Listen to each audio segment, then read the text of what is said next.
Hello students,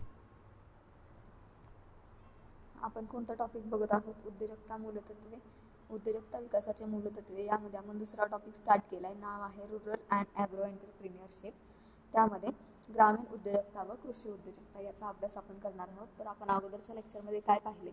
ग्रामीण उद्योजकता म्हणजे काय, त्यानंतर ग्रामीण उद्योजकतेच्या समस्या कोणत्या कोणत्या आहेत, त्यामध्ये आपण पर्यावरणीय समस्या, त्यानंतर व्यक्तिगत समस्या, त्यानंतर सामूहिक समस्या व संस्थात्मक समस्या याचा अभ्यास केला आहे.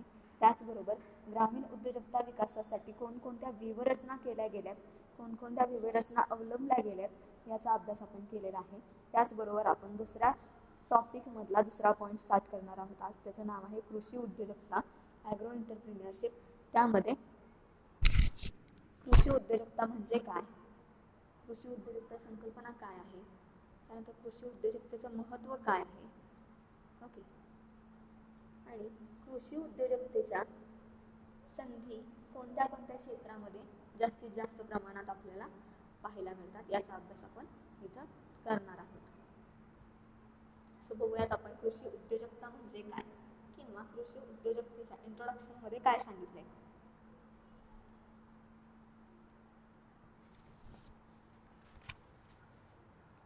बघा, व्यवसायाची संधी ओळखणे, संधीची निवड करून ती साधण्यासाठी संस्था निर्माण करणे आणि प्रत्यक्ष कृतीतून समाजासाठी वस्तू किंवा सेवा पुरवून मूल्य निर्मिती करणे तसेच स्वतःसाठी आर्थिक लाभ मिळवणे या कार्याचा समावेश उद्योजकतेमध्ये होत असतो. बघा, उद्योजकतेमध्ये कोणत्या कार्याचा समावेश होत असतो तर व्यवसायासाठी संधी ओळखायच्या, त्यानंतर संधीची निवड, ती संधी साधण्यासाठी संस्था निर्माण करायची आणि त्या प्रत्यक्ष कृतीतून समाजासाठी एक वस्तू किंवा सेवा पुरवून मूल्य निर्मिती करणे तसेच स्वतःसाठी त्यातून आर्थिक लाभ मिळवणे या क्रियांचा किंवा या कार्यांचा समावेश हा या उद्योजकतेमध्ये होत असतो. या स्वरूपाची कार्ये शेती क्षेत्रामध्येही केली जातात. बघा, कसली कार्ये कसल्या स्वरूपाची तर व्यवसायाची संधी ओळखायची, त्या संधीची निवड करायची, त्या संधीतून संस्था निर्माण करायची आणि त्यातून समाजासाठी वस्तू किंवा सेवा पुरवून मूल्य निर्मिती करून त्याचा आर्थिक लाभ मिळवायचा. ओके, अशी कार्ये ही शेती क्षेत्रामध्ये सुद्धा केली जातात. त्याला कृषी उद्योजकता असे म्हणतात. तुम्हाला विचारलं जाऊ शकतं कृषी उद्योजकता म्हणजे काय, तर कृषी उद्योजकता म्हणजे व्यवसायाची संधी ओळखणे, त्या संधीची निवड करून ती संधी साधण्यासाठी संस्था निर्माण करणे आणि प्रत्यक्ष कृतीतून समाजासाठी वस्तू किंवा सेवा पुरवून मूल्य निर्मिती करणे व त्यातून स्वतःसाठी काही आर्थिक प्रमाणात लाभ मिळवणे ही कार्ये शेती क्षेत्रात केली जातात. याला कृषी उद्योजकता असे म्हणतात. ओके, व्यापार व उद्योगात स्वतंत्र पेढी किंवा कंपनी स्थापन करावी लागत असते. लक्षात घ्या, व्यापार व उद्योगात स्वतंत्र पेढी किंवा कंपनी ही निर्माण करावी लागत असते किंवा स्थापन करावे लागत असते. ज्या वेळेला व्यापार करायचा असतो किंवा व्यापारी उद्योगांमध्ये जर आपण गेलो तर आपल्याला व्यापार करायचा आहे, त्यासाठी आपल्याला स्वतंत्र कंपनी स्थापन करावी लागत असते. ओके, शेती बहुधा वंश परंपरेने कुटुंबाकडे येत असते. शेतीमध्ये असं आहे का आपल्याला शेती करायची, त्यासाठी एखादी फॅक्टरी स्थापन करा किंवा एखादी कंपनी स्थापन करा असं तिथं करावं लागत नाही. शेती ही बहुधा आपल्याकडे वंश परंपरेने येत असते. आपल्या आजोबांनी शेती जर केलेली असेल तर आपले वडीलही शेती करतात, आपल्या वडिलांनी शेती केलेली असेल तर आपणही काय करतो, शेतीच करत असतो. म्हणजे शेती ही परंपरेनं, वंश परंपरेनं आपल्या फॅमिलीकडे, कुटुंबाकडे येत असते. त्यामुळे शेतीतील उद्योजकतेचे स्वरूप हे भिन्न असणं हे स्वाभाविक आहे. कारण प्रत्येक कुटुंबामध्ये शेती ही एकसारखी असू शकत नाही किंवा शेती करणारे लोक एकसारखे असू शकत नाहीत. त्यामुळे शेती या उद्योजकतेमध्ये, शेतीमधील व्यवसायांमध्ये आपल्याला फरक मोठ्या प्रमाणात दिसून येत असतो. ओके, त्यानंतर काय सांगितले तुम्हाला, कृषी उद्योजकतेची संकल्पना कशी आहे कृषी उद्योजकतेची संकल्पना.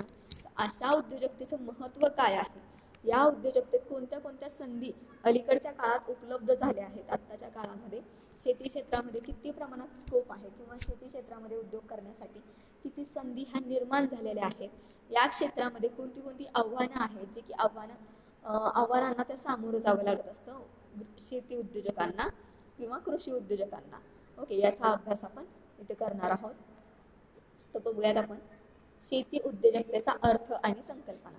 काय सांगितले? सोप्या शब्दामध्ये कृषी क्षेत्रात उद्योजकतेचा विकास करणं म्हणजे कृषी उद्योजकता होय.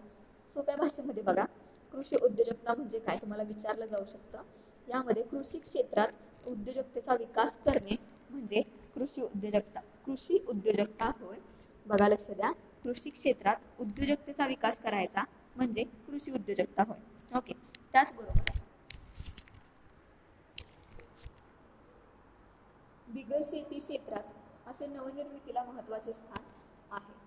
बिगर शेती क्षेत्रामध्ये बिगर शेती क्षेत्रामध्ये जसे नवनिर्मितीला ज्या ठिकाणी शेती क्षेत्र नाही आहे तिथं काही नवीन नवीन टेक्नॉलॉजी, नवीन नवीन निर्मिती केली जाते, तिथं नवनिर्मितीला महत्त्वाचं स्थान असतं. तसंच शेती क्षेत्रातही नवनिर्मितीला महत्त्वाचं स्थान दिलं गेलं आहे. ओके. व्यवसायामध्ये नवनिर्मितीला जितकं महत्त्वाचं स्थान असतं तितकं महत्त्वाचं स्थान हे शेती क्षेत्रामध्ये सुद्धा दिलं गेलं आहे. त्याचबरोबर भारतात पारंपरिक शेती ही शेकडो वर्षे केवळ उपजीविकेचे साधन होती. लक्षात घ्या, भारतामध्ये पारंपरिक शेती ही शेकडो वर्षे केवळ उपजीविकेचे साधन होती. उद्योगामध्ये ज्याप्रमाणे नफा मिळवणे उद्दिष्ट असते, लक्षात घ्या, उद्योगामध्ये नफा मिळवणे हे उद्दिष्ट असतं, तसेच उद्दिष्ट पुढे ठेवून शेती करणं ही कल्पना नव्याने पुढे आली आहे. ओके. उद्योगामध्ये कसं असतं, उद्योगामध्ये उद्योजकाचं महत्त्वाचं उद्दिष्ट काय असतं? नफा मिळवणे. तसंच शेतीमध्ये शेतीच्या वेगवेगळ्या कल्पना या पुढं आणणं हे उद्दिष्ट असतं.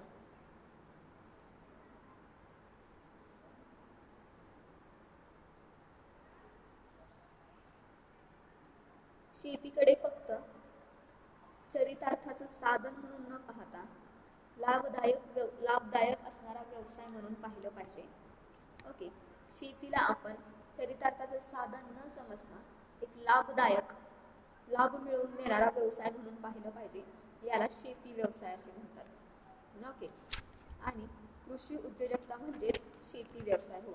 शेती व्यवसायाला कृषी उद्योजकता म्हणतात आणि कृषी उद्योजकता म्हणजेच शेती व्यवसाय होय.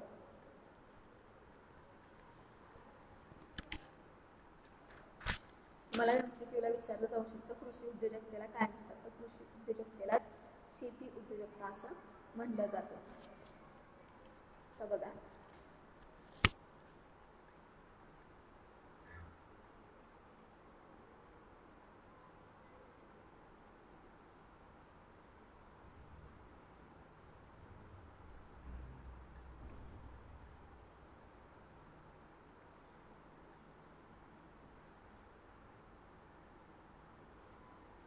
प्रोफेसर रे ए गोल्डबर्ग यांनी त्यांचे सहकारी जॉन एच डेव्हिस यांनी शेती व्यवसायाची व्याख्या कशी केली आहे?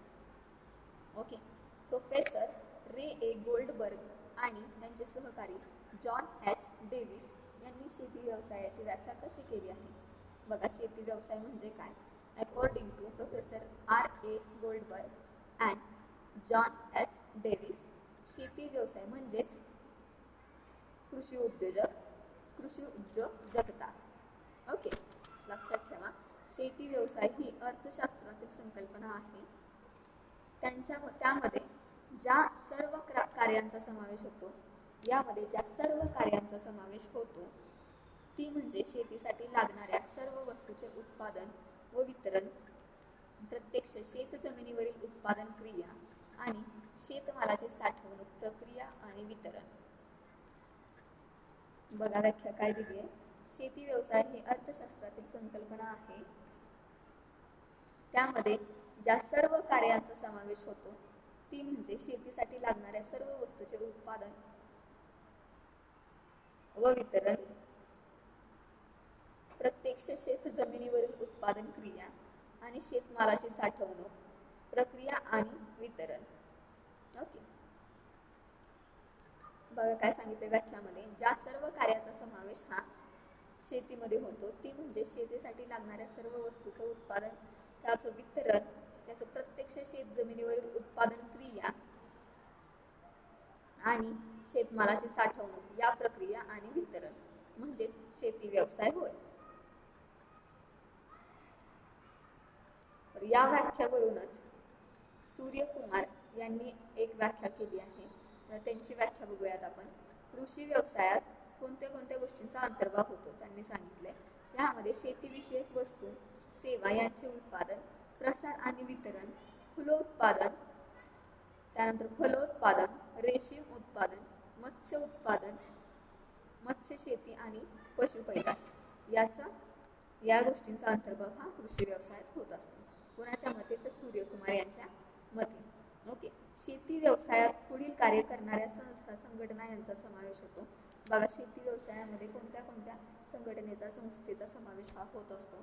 तर शेती व्यवसायामध्ये उत्पादन माल, प्रक्रिया, विपणन, वेष्टन, वाहतूक, ग्राहक व्यापारी व किरकोळ व्यापार, त्याचबरोबर शेतमालाच्या मूल्य साखळीशी निगडत अशी ही कार्य आहेत. या प्रत्येक कार्यामुळे मूल्य निर्मिती किंवा मूल्यवृद्धी, व्हॅल्यू ॲडिशन हे होत असतं. त्यामुळे ही कार्ये करणाऱ्या संस्था, संघटनाचा समावेश हा शेती व्यवसायात होत असतो. ओके. कोणती कार्य करणाऱ्या संस्थांचा, संघटनाचा समावेश हा शेती व्यवसायात होतो? तर त्यामध्ये असेल शेतमाल उत्पादन, प्रक्रिया, विपणन, वेष्टन, वाहतूक, ग्राहक व्यापार व किरकोळ व्यापार. ओके. याने काय होतं? तर यांनी ही जी कार्य असतात ती शेतमालाच्या मूल्य साखळीशी निगडीत असतात. त्याचबरोबर या कार्यामुळे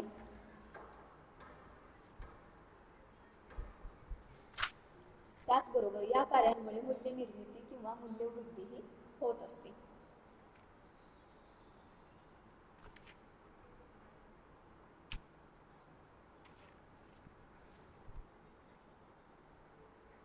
त्याच्यानंतर बघा, डेव्हिस व गुलबर्ग, ओके, यांच्या मते शेती उत्पादनाची व शेतीपूरक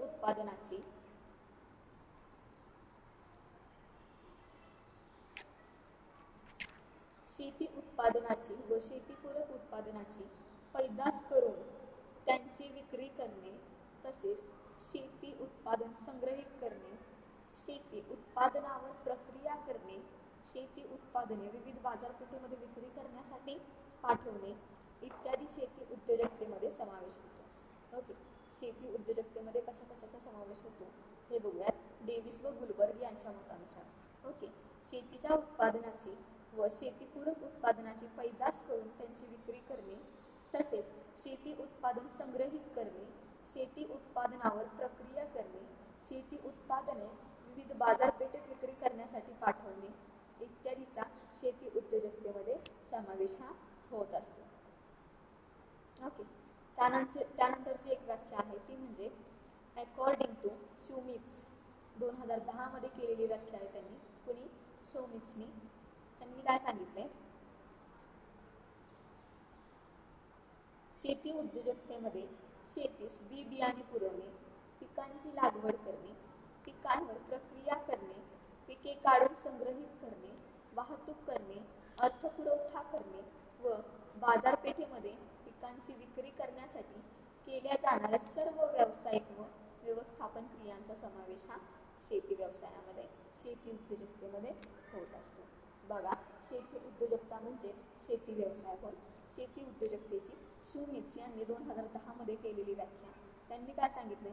शेती उद्योजकतेमध्ये शेतीस लागणारं जे बी बियाणं आहे ते पुरवणे, पिकांची लागवड करणे, त्या पिकांवर वेगवेगळ्या प्रक्रिया करणे, त्यानंतर पिके काढून ती संग्रहित करणे, त्याचबरोबर त्या पिकांची वाहतूक करणे, त्यानंतर अर्थपुरवठा करणे व बाजारपेठेमध्ये पिकांची विक्री केल्या जाणाऱ्या सर्व व्यावसायिक व व्यवस्थापन क्रियांचा समावेश हा शेती व्यवसायामध्ये, शेती उद्योजकतेमध्ये केला जात असतो. थोडक्यामध्ये सांगायचं म्हटलं तर कृषी किंवा शेती व शेतीपूरक उत्पादने, कृषी किंवा शेती व शेतीपूरक उत्पादने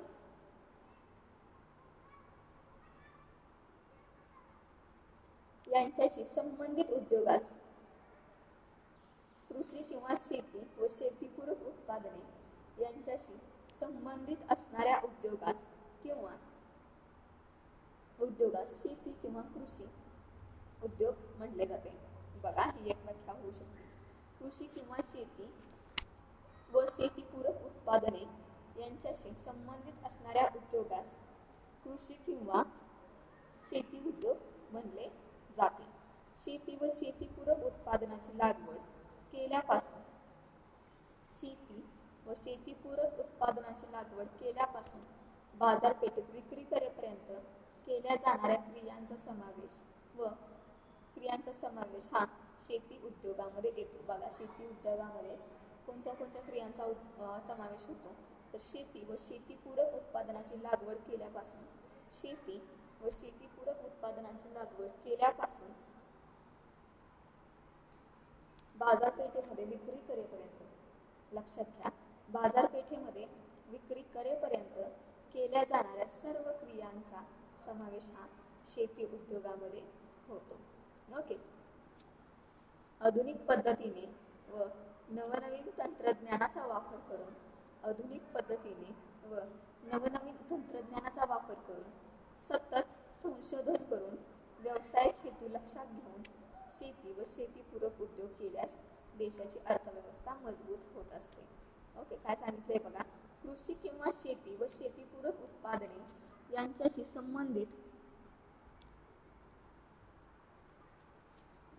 संबंधित उद्योगास कृषी किंवा शेती उद्योग असे म्हणले जाते. ओके. शेती व शेतीपूरक उत्पादनाची लागवड केल्यापासून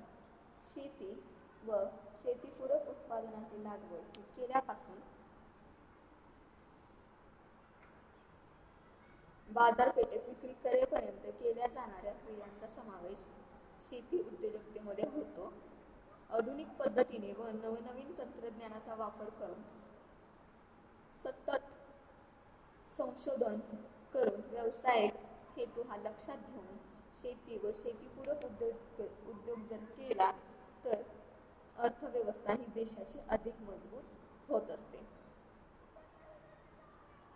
त्यानंतर बघा, कृषी उद्योजकतेचे महत्त्व.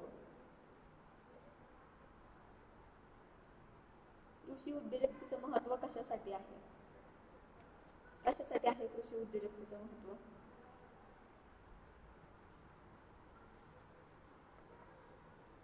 बघा, काय सांगितलंय, कृषी हा भारतीय व्यवस्थेचा कणा आहे. ओके. कृषी उद्योग हे विकसित होणं अतिशय महत्त्वाचं आहे.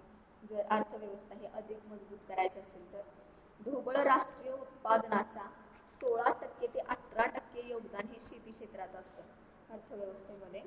बघा, ढोबळ उत्पादनाच्या 16% ते 18% योगदान हे शेती क्षेत्राचं असतं. देशातील 65% रोजगार शेतीमधून उपलब्ध होतात. देशामध्ये 65% रोजगार हे शेतीमधून उपलब्ध होत असतात. ओके. शेतीचं निर्यातीमधील योगदान 14.7% इतकं आहे. तुम्हाला ही आकडेवारी MCQ ला विचारली जाऊ शकते, सो लक्षात ठेवा. देशातील 65% रोजगार हे शेतीतून उपलब्ध होत असतात. ओके. त्यानंतर तुम्हाला सांगितले, स्वातंत्र्य प्राप्तीनंतर भारतामधील शेतीमध्ये सुधारणा व विकास झाला. ओके. स्वातंत्र्य प्राप्ती झाल्यानंतर भारत देशामधील शेतीमध्ये विकास झाला, सुधारणा झाली. हरित क्रांती, धवल क्रांती निर्माण झाली. पिकांमधील विविधता वाढत गेली. अधिक उत्पादन देणाऱ्या बियाणांचा वापर हा केला जाऊ लागला. ओके. अगदी अलीकडच्या काळात औद्योगिक मंदीने जगातील अनेक देशांपुढे अडचणी निर्माण केल्या. भारतावर मंदीचा परिणाम हा अतिशय कमी प्रमाणात झाला. याचे श्रेय हे संपूर्ण शेती क्षेत्राला जाते. ओके. आता शेती उद्योजकतेचं महत्त्व किंवा शेतीचं महत्त्व कशा पद्धतीने आहे ते आपण बघूया. तुम्हाला 9 पॉईंटमध्ये ते सांगितले. त्यामध्ये पहिला आहे वाढत्या लोकसंख्येस अन्नधान्य पुरवणे. ओके. त्यासाठी शेतीचं महत्त्व आहे. त्यानंतर रोजगारामध्ये वाढ करण्यासाठी शेती क्षेत्राचं महत्त्व आहे. संतुलित प्रदेशाचा विकास करण्यासाठी शेतीचं महत्त्व आहे. आर्थिक विषमता कमी करण्यासाठी शेतीचं महत्त्व आहे. त्यानंतर निर्यातीमध्ये वाढ करण्यासाठी शेतीचं महत्त्व आहे. त्यानंतर उद्योग व शेती क्षेत्रात उद्योग व शेती यामध्ये परस्पूरक विकास करण्यासाठी शेती क्षेत्राचं महत्त्व आहे. मूल्यवृद्धी करण्यासाठी शेती क्षेत्राचं महत्त्व आहे. त्यानंतर आधुनिक तंत्रज्ञानाचा वापर करण्यासाठी, त्यानंतर शेतकऱ्यांना आर्थिक सुस्थिरता निर्माण करण्यासाठी शेती क्षेत्र अतिशय महत्त्वाचं आहे. लक्षात घ्या. एक पॉईंट बघूयात आपण. पहिला पॉईंट तुम्हाला काय सांगितलाय, तर पहिला पॉईंट आहे अन्नधान्य पुरवणे. यामध्ये वाढती जी लोकसंख्या आहे त्यांना अन्नधान्य पुरवण्यासाठी शेती क्षेत्र किती महत्त्वाचं आहे ते बघूयात. गेल्या 6 दशकात भारताची लोकसंख्या 2.5 पटीने जास्त वाढली. लक्षात घ्या, गेल्या 6 दशकामध्ये भारताची लोकसंख्या ही किती पटीने? 2.5 पटीने जास्त वाढली. तुम्हाला एमसीक्यूला विचारलं जाऊ शकतं. 2.5 पटीने जास्त वाढली. लोकसंख्या ही 130 कोटीपेक्षा जास्त असून दरवर्षी 1.90% ती लोकसंख्या वाढत आहे. आपल्या भारत देशाची लोकसंख्या ही 130 कोटीपेक्षा जास्त असून दरवर्षी ती 1.90% वाढत आहे. ओके. पडीक जमीन लागवडीसाठी आणण्याला मर्यादा असते. लक्षात घ्या, ज्या पडीक जमीन आहेत त्या लागवडीखाली जर आणायच्या म्हणलं तर त्यासाठी वेगवेगळ्या मर्यादा असतात. परंतु शेतीची उत्पादकता वाढवून अधिक अन्नधान्य पिकवणं हे अतिशय आवश्यक असतं. लक्षात घ्या काय सांगितलं इथं, पडीक जमीन ही लागवडीखाली आणायची त्यासाठी जास्तीत जास्त वेगवेगळ्या ह्या मर्यादा असतात. परंतु शेतीची आवश्यकता वाढवून अधिक अन्नधान्य त्यामधून पिकवायचं, अन्नधान्य निर्माण करायचं ते अत्यावश्यक असतं. आतापर्यंत अन्नधान्य उत्पादन वाढवण्यात यश आले आहे. आतापर्यंत अन्नधान्याचं उत्पादन हे वाढवण्यामध्ये जास्तीत जास्त प्रमाणात यश हे आलं आहे. परंतु भविष्यातही, लक्षात घ्या काय सांगितलंय, भविष्यातही हे आव्हान राहणार आहे आणि त्यासाठी संशोधन, प्रयोग, नवनिर्मिती इत्यादीतून कृषी उद्योजकता विकासाची गरज आणि महत्त्व हे कायम राहणार आहे. कृषी उद्योजकतेला महत्त्व नाही असं म्हणून चालणार नाही, कारण जास्तीत जास्त सुधारणा ही कृषी क्षेत्रामधूनच होत असते. कृषी क्षेत्र जर नसेल तर बाकीचे कुठलेच व्यवसाय हे यशस्वीपणे पार पडणार नाही. कृषी क्षेत्राला भारतीय अर्थव्यवस्थेचा कणा असं म्हटलं गेले. ओके. त्यासाठी वाढती लोकसंख्या जी आहे त्या लोकसंख्येला अन्नधान्य पुरवण्यासाठी कृषी क्षेत्र, शेती क्षेत्र हे अतिशय महत्त्वाचं आहे. जर शेती क्षेत्रच नसेल तर जी वाढती लोकसंख्या वाढणार आहे त्या वाढत्या लोकसंख्येला अन्नधान्य कुठलं पुरवलं जाणार? ओके. त्यासाठी वाढत्या लोकसंख्येला अन्नधान्य पुरवण्यासाठी शेती क्षेत्र हे अतिशय महत्त्वाचं आहे. त्यानंतरचा पॉईंट आहे रोजगार वृद्धी.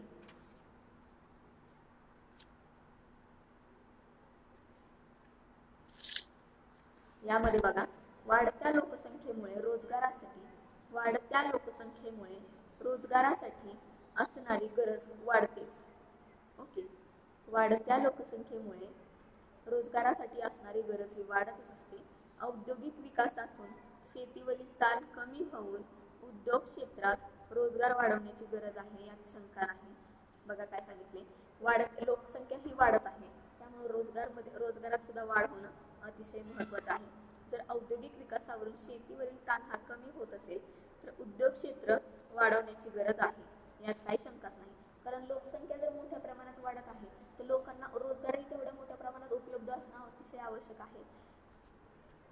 तरीही उद्योगामध्ये किती रोजगार उपलब्ध होऊ शकतो याला हे लिमिटेशन आहे, मर्यादा आहे. ओके. जर लोकसंख्या वाढते तर तेवढ्या प्रमाणात जर रोजगार आपण उपलब्ध केला तर त्यालाही मर्यादा असते. त्यामध्ये शेतीत सुधारणा करून नवीन पिकं घेऊन, बघा शेतीशी संबंधित आहे त्यामुळे बऱ्यापैकी शेतीचं इन्फॉर्मेशन येणार यामध्ये. शेतीमध्ये सुधारणा करून पिकं घेऊन शेतीमध्ये सुधारणा करून नवनवीन पिकं घेऊन कृषी आधारित उद्योग वाढवून शेतीस पूरक व्यवसाय करून कृषी व्यवसायात सुद्धा रोजगार निर्मिती ही केली जाते. जर आपण असं म्हणलं की मोठ्या प्रमाणात लोकसंख्या वाढते मग मोठ्या फॅक्टऱ्या ओपन करा, कंपन्या ओपन करा, असं करून चालणार आहे का? तर नाही. शेती क्षेत्रामध्ये सुद्धा मोठ्या प्रमाणात रोजगाराची निर्मिती करता येते. मग ती कशा पद्धतीने? नवीन पिकं घेऊन शेतीमध्ये सुधारणा करून आधुनिक पद्धतीने शेती घेऊन शेती क्षेत्रामध्ये सुद्धा व्यवसाय वाढ करता येऊ शकते, रोजगारामध्ये वाढ ही होऊ शकते आणि ते महत्त्वाचं आहे. ओके. त्यानंतर संतुलित प्रदेशाचा विकास. काय सांगितलं यामध्ये? आर्थिक दृष्टीने देशातील सर्व राज्यांना व त्या देशातील प्रदेशांचा विकास होणं अतिशय महत्त्वाचं आहे. लक्षात घ्या, आर्थिक दृष्टीने देशातील सर्व राज्यांचा व प्रदेशांचा विकास होणं हे अतिशय महत्त्वाचं आहे. ओके. त्यामध्ये बिगर शेती उद्योगाचे काही भागात विकेंद्रीकरण केले जात असतं. बघा, जो काही बिगर शेती विभाग असेल, ओके, बिगर शेती उद्योगाचा जो भाग असेल त्याचं विकेंद्रीकरण केलं जातं. त्यामुळे विविध प्रदेशाच्या विकासात असमतोल हा वाढत असतो किंवा आपल्याला दिसून येत असतो. बघा त्यामध्ये काय सांगितले, आर्थिक दृष्टीने देशातील सर्व राज्यांचा व प्रदेशाचा विकास होणं हे अतिशय महत्वाचं असतं, जेणेकरून देशाचा विकास झाला असं म्हणता येईल. ओके, त्यामध्ये बिगर शेती उद्योग जे असतात त्यांचं विकेंद्रीकरण होणं हे अतिशय महत्वाचं असतं. त्याचबरोबर विविध जे प्रदेश असतात त्यांचा जो विकास झाला यामध्ये आपल्याला असमतोल दिसून येत असतो. काही प्रदेश असतात की ते अतिशय डेव्हलप असतात, काही प्रदेश असतात ते अजिबातच डेव्हलप नसतात, म्हणजे त्यामध्ये थोड्या पण प्रमाणात विकास हा झालेला नसतो. त्याचबरोबर शहरे आर्थिक दृष्टीने जर प्रगत असतील तर ग्रामीण भाग हा त्या दृष्टीने अतिशय अप्रगत असतो. ओके, हे सर्वसाधारण चित्र आपल्याला दिसून येत असतं. शहरामध्ये ज्या लेवलवरती प्रगती आहे, ज्या प्रमाणात प्रगती केली गेली ती प्रगती आपल्याला ग्रामीण भागामध्ये दिसून येत नाही. यासाठी मागास भागामध्ये उद्योग उभारणं अतिशय महत्वाचं आहे.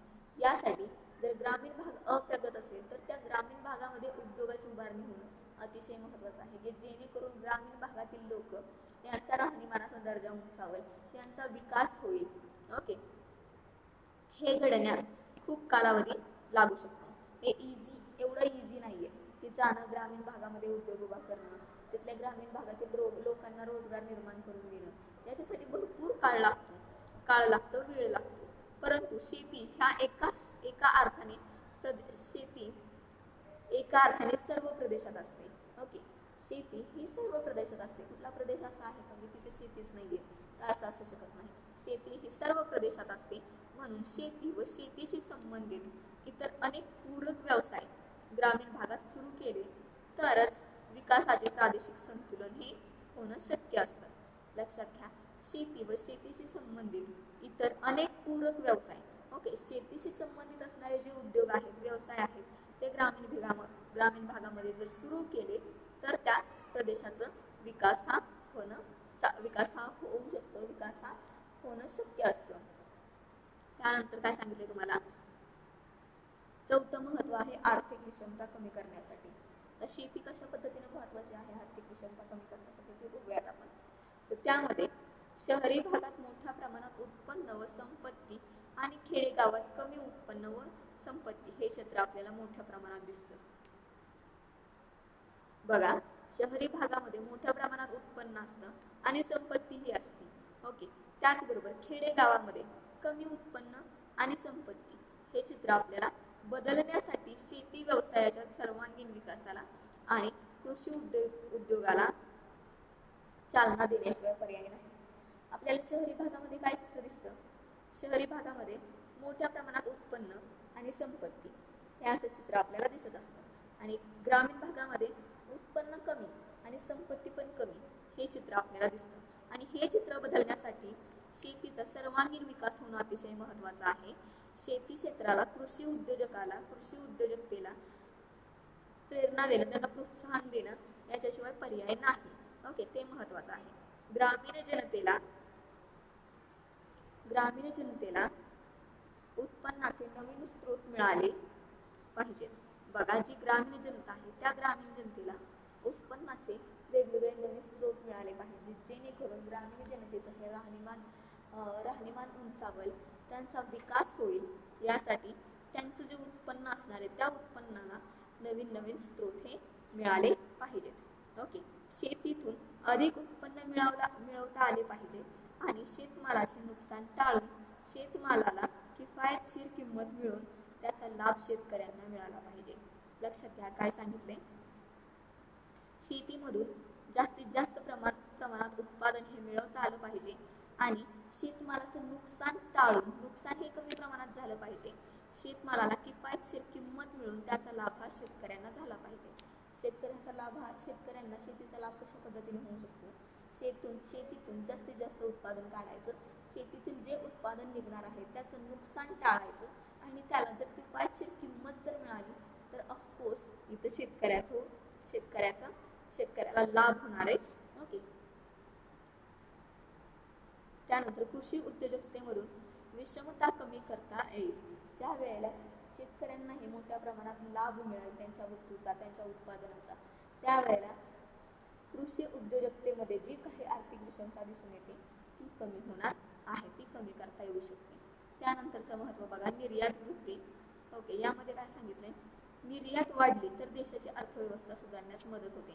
बघा, MCQ ला विचारलं जाऊ शकतं, जर मालाची निर्यात वाढली तर अर्थव्यवस्था सुधारण्यास मदत होत असते.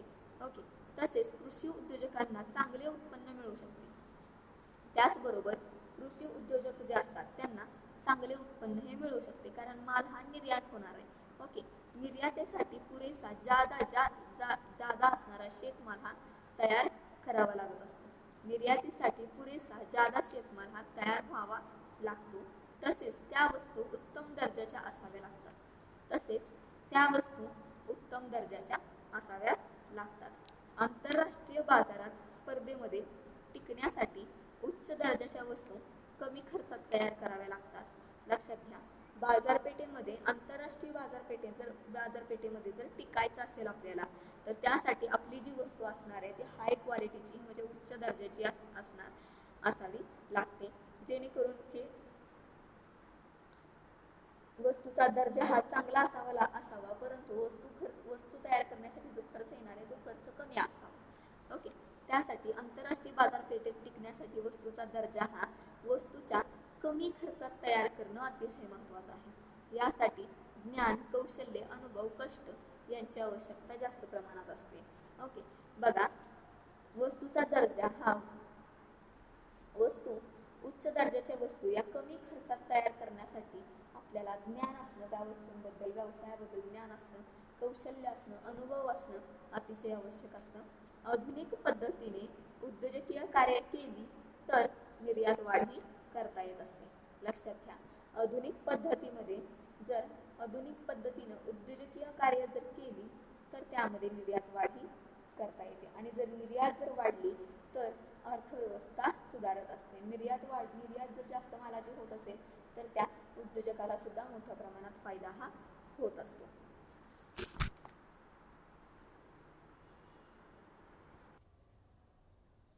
त्यानंतर बघा, 6वा फायदा तुम्हाला सांगितलाय तो म्हणजे शेती व उद्योग परस्पर पूरक विकास. यामध्ये काय सांगितलंय, शेती व उद्योग परस्पर पूरक विकास. यामध्ये शेती क्षेत्र कशा पद्धतीने महत्त्वाचं आहे, त्यामध्ये कृषी उद्योजकतेने कृषी क्षेत्राचा विकास झाल्यामुळे उद्योगाचा विकास होण्यास मदत होते. लक्षात घ्या, कृषी उद्योजकतेमध्ये कृषी क्षेत्राचा जर विकास झाला तर उद्योगाचा विकास होण्यासही मदत होत असते. उद्योगांना लागणारा कच्चा माल शेतीमधून हा मिळत असतो. मोठमोठे उद्योग असे असतात की त्यांना जो लागणारा कच्चा माल आहे तो शेतीमधून त्यांना मिळत असतो. त्याचबरोबर कृषी क्षेत्राला आवश्यक असणाऱ्या अनेक वस्तू या उद्योगामधून पुरवण्यात येतात. ओके, काय सांगितलंय, कृषी क्षेत्राला आवश्यक असणाऱ्या अनेक वस्तू उद्योगातून पुरवण्यात येत असतात. त्यामुळे ही क्षेत्रे एकमेकांच्या विकासास मदत करत असतात. बघा, मोठमोठे जे उद्योग असतात त्यांना जर शेतीतून मिळत असणारा कच्चा मालच जर मिळाला नाही तर त्यांच्या वस्तू तयार होतील का, तर नाही. तर त्यांना लागणारा कच्चा माल हा मोठ्या प्रमाणात उत्पादन हे शेतीतून केलं जात असतं. त्यांना लागणारा कच्चा माल हा मोठ्या प्रमाणात शेतीतून मिळत असतो. त्यानंतरचा आहे मूल्यवृद्धी. यामध्ये काय सांगितलंय, ग्राहकांचे समाधान वाढवण्यासाठी वस्तूच्या मूल्यामध्ये वाढ करण्याचे कार्य उद्योग क्षेत्रामध्ये केलं जातं. लक्षात घ्या, ग्राहकाचं समाधान हे वाढवण्यासाठी वस्तूचं मूल्य जे आहे त्याच्यामध्ये वाढ करणं हे उद्योग क्षेत्रामध्ये केलं जातं. ग्राहकांच्या गरजांचा अभ्यास करणे त्या दृष्टीने महत्त्वाचे असते. कृषी उद्योजकता ही कृषी क्षेत्रात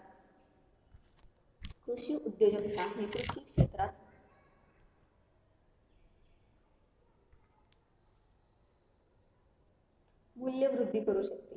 म्हणजेच कृषी उद्योजकता ही कृषी क्षेत्रामध्ये किंमत वाढ करू शकते. उदाहरणार्थ, सेंद्रिय शेतीमुळे उपभोक्त्यांना आरोग्यदायी अन्नपदार्थ मिळू शकतात. ओके, जर सेंद्रिय शेती केली तर त्यामधून उपभोक्त्यांना, ग्राहकांना जे काही पदार्थ मिळणार आहेत ते त्यांच्या आरोग्यास चांगले असणार आहेत. त्यामुळे उपभोक्त्यांना अधिक उपयोगिता मिळते, त्यासाठी उत्पादकांना जास्त किंमत ही मिळू शकते. ओके, कृषी पर्यटनासारख्या सेवेमुळे ग्राहकांना आनंद मिळतो, तसेच शेतकऱ्यांना उत्पन्नही मोठ्या प्रमाणात मिळत असतं. नव्या कल्पना अंमलात आणणे आणि ग्राहकाच्या समाजामध्ये वाढ करणे यासाठी कृषी उद्योजकतेला अतिशय मोठं महत्त्व हे प्राप्त झालं आहे. त्यानंतरचं महत्त्व म्हणजे आधुनिक तंत्रज्ञानाचा वापर. आधुनिक तंत्रज्ञानाचा वापर यामध्ये केवळ परंपरागत पद्धतीने शेती करणे एवढंच पुरेसं नाही, ही वस्तुस्थिती आहे. ओके, यामध्ये केवळ परंपरागत पद्धतीने शेती करणे पुरेसं नसून ही वस्तुस्थिती आहे. आधुनिक पद्धतीने शेतीची मशागत करणे, नवनवीन जे बी बियाणे आहेत त्याचा वापर करणं. काही बियाणे तर असे आहेत की ते जास्तीत जास्त प्रमाणात उत्पादन हे मिळवून देतात शेतीला, शेतकऱ्यांना, उद्योजकांना. त्यामध्ये नवीन बियाणांचा वापर करायचा, मातीचं परीक्षण, सॉइल टेस्ट करायचं की माती किती प्रमाणात आपल्याला उत्पादन हे मिळवून देईल, त्यासाठी माती परीक्षण करणं तेवढंच महत्त्वाचं आहे.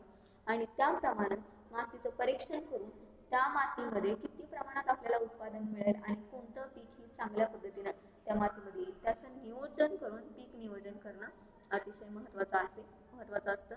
त्याचबरोबर त्या पिकासाठी पाणी व खताचा पर्याप्त वापर करून ठेवणं, पर्याप्त वापर हा असणं महत्त्वाचं असतं. त्याचबरोबर हवामान कशा पद्धतीचं आहे, हवामानाचा अंदाज करणं, आधुनिक पद्धतीने विपणन करण्याचा प्रयत्न करणं, मार्केटिंग जे करायचं आपल्या मालाचं ते आधुनिक पद्धतीनं, आता सध्याच्या पद्धतीनं त्याचं विपणन करणं तेवढंच महत्त्वाचं आहे. शास्त्रीय माल साठवण इत्यादी अनेक बाबतीत आधुनिक तंत्रज्ञान वापरले तर कृषी क्षेत्र लाभदायक होत असते. बघा, कृषी क्षेत्रातून जास्तीत जास्त जर लाभ मिळवून घ्यायचा असेल आपल्याला तर काय करावं लागेल, आधुनिक पद्धतीने शेतीची मशागत करावी लागेल. नवनवीन जे बियाणे जे मार्केटमध्ये येतात त्या बियाणांचा वापर तिथं करावा लागेल. मातीचं परीक्षण करून पिकांचं नियोजन हे तिथं करावं लागेल. त्यानंतर पिकासाठी असणाऱ्या खतांचा पर्याप्त वापर, त्यानंतर पाण्याचा पर्याप्त वापर, त्याचबरोबर हवामानाचा अंदाज घेऊन आधुनिक पद्धतीनं विपणन करणं, त्यानंतर माल साठवणुकीची जी पद्धत असणार आहे ती चांगली असणं, याबाबत हे जर आधुनिक तंत्रज्ञान जर वापरले तर आपल्याला कृषी क्षेत्रातून, शेती क्षेत्रातून जास्तीत जास्त उत्पन्न हे मिळू शकतं. यामुळे काय झाले, कृषी क्षेत्राला, कृषी उद्योजकतेला हे जास्तीत जास्त महत्त्व प्राप्त झाले. त्यानंतर शेतकऱ्यांना आर्थिक सुस्थिरता, यामध्ये काय सांगितलंय बघा, कृषी उद्योजकतेच्या माध्यमातून शेतकऱ्यांना आर्थिक सुस्थिरता देता येते. कृषी उद्योजकतेच्या माध्यमातून शेतकऱ्यांना आर्थिक सुस्थिरता देता येते. शेती फायदेशीर न होणे हे सर्व समस्यांचे मूळ आहे. लक्षात घ्या, शेतीमधून फायदा न मिळणे हा सर्व समस्यांचं मूळ आहे. शेतीमध्ये धोके खूप आहेत परंतु लाभ कमी आहेत. यामुळे शेतकरी कर्जाच्या सापळ्यात अडकून खाजगी सावकारांकडून नाडले जातात. लक्षात घ्या, शेतीमध्ये कसं असतं, मोठ्या प्रमाणात धोके असतात आणि लाभ कमी असतो, म्हणून शेतकरी लोक काय करतात, कर्जाच्या सापळ्यामध्ये अडकतात. यासाठी कमी खर्चात जास्तीत जास्त उत्पादन आणि शेतमालाला किफायतशीर भाव या दोन गोष्टी साध्य केल्या पाहिजेत. लक्षात घ्या, जर आपल्याला कुणाच्या कर्जाच्या सापळ्यात जर अडकायचं नसेल तर काय केलं पाहिजे, कमी कर्जामध्ये किंवा कमी खर्च करून जास्तीत जास्त उत्पादन कशा पद्धतीने आपल्या शेतीतून निघेल याचा विचार शेतकऱ्यांनी करणं महत्त्वाचं आहे. त्याचबरोबर आपला माल केव्हा मार्केटमध्ये न्यायचा याचं त्याला ज्ञान असणं, याचा त्याला अंदाज असणं अतिशय महत्त्वाचं आहे, जेणेकरून की आपल्या मालाला, आपल्या वस्तूंना, आपण जी सेवा देणार आहोत त्याला जास्तीत जास्त आपल्याला किंमत ही मिळेल, जास्तीत जास्त आपल्या शेतमालाला भाव हा जास्तीत जास्त मिळेल याचा अंदाज त्याला असणं अतिशय आवश्यक आहे. या गोष्टी साध्य केल्या तरच शेतकऱ्यांची आर्थिक सुस्थिरता होणार आहे. कृषी उद्योजकता व योग्य शेतीविषयक धोरण राबवणे यातूनच शेतकऱ्याची आर्थिक दृष्टीने स्वयंपूर्ण शेतकरी हा होऊ शकतो. त्यासाठी शेतकऱ्याला अंदाज असला पाहिजे की कोणत्या कमीत कमी खर्चामध्ये आपण जास्तीत जास्त उत्पादन कशा पद्धतीने घेऊ शकतो. त्यानंतर आपण कमी खर्चामध्ये जास्त उत्पादन घेऊन त्या आपल्या शेतमालाला जास्तीत जास्त भाव कसा मिळेल याचा अंदाज त्याला असणं अतिशय आवश्यकता आहे. ओके, आपण काय पाहिलं कृषी उद्योजकता. कृषी उद्योजकतामध्ये कृषी उद्योजकता म्हणजे काय, कृषी उद्योजकताचा अर्थ काय, त्याच्या व्याख्या आपण 2-3 व्याख्या बघितल्या. त्यानंतर कृषी उद्योजकाचं महत्त्व, वाढत्या लोकसंख्येच्या अन्नधान्य पुरवण्यासाठी त्याचं काय महत्त्व आहे. त्यानंतर रोजगार वाढ करण्यासाठी त्याचं काय महत्त्व आहे. संतुलित प्रदेशाचा विकास करण्यासाठी शेती किती महत्त्वाची आहे. आर्थिक विषमता लोकांची कमी करण्यासाठी शेती किती महत्त्वाची आहे. त्यानंतर निर्यातीमध्ये वाढ करण्यासाठी शेती किती महत्त्वाची आहे, किंवा निर्यात जर वाढ झाली तर शेती करणाऱ्या त्या उद्योजकाला किती फायदा होणार आहे. त्यानंतर शेती व उद्योग परस्पर पूरक विकास कशा पद्धतीने केला जाईल. त्यानंतर मूल्यवाढ, किंमत वाढ कशा पद्धतीने शेती करू शकते. त्यानंतर आधुनिक तंत्रज्ञानाचा वापर करून आणखीन कसा आपल्याला विकास करता येईल. त्यानंतर शेतकऱ्यांची आर्थिक सुस्थिरता कशी होऊ शकते. ओके, याचा अभ्यास आपण या पॉइंटमध्ये केला आहे. तर नेक्स्ट लेक्चरला आपण बघूया की कृषी उद्योग क्षेत्रातील उद्योजकीय संधी कोणत्या कोणत्या आहेत. Okay, thank you.